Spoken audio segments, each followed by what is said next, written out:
This starts the review for Test 2, and Test 2 covers lessons 10 through 17 in the book. That's Chapter 3, which is on using trig identities and multiple identities. Chapter 4, which is on inverse sine and cosine and other trig functions, and then trig equations and solving those. And then Chapter 5, which is the law of sines and cosines.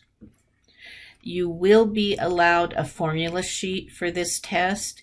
If you go in our Canvas course on the home page, down near the bottom, there's a link to the formula sheet.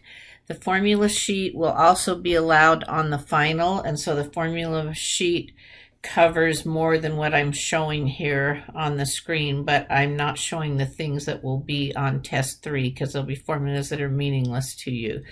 So the first 3 formulas here have to do with things we did on Test 1, but we didn't have the sheet then. We needed to learn those. But for the final, you will have those formulas, which would be the arc length when you had a central angle, and the area and the velocity. So you don't need to worry about these first 3, but the next ones are the ones that we covered that could be helpful on the test.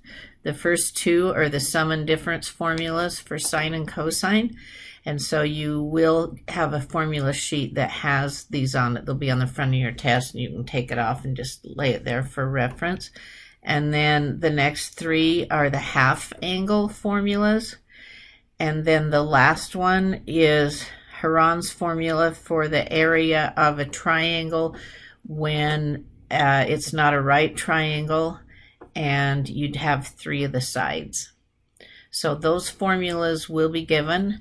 Another thing I wanted to mention on this test, rather than have you do a no calculator piece and then a calculator piece, and that's kind of a hassle, and so this time we have you just know when to use your calculator, which is actually not very often. And how you know is in the directions, you will see if it says find exact value in the directions, you should not use your calculator in that problem. Okay, so if you see find exact value, no calculator. If it says approximate to 1 decimal place or whatever, then you'd know you'd use a calculator. So not going to use a calculator much on this test, except on the application problems kind of at the end, the law of sines and cosines.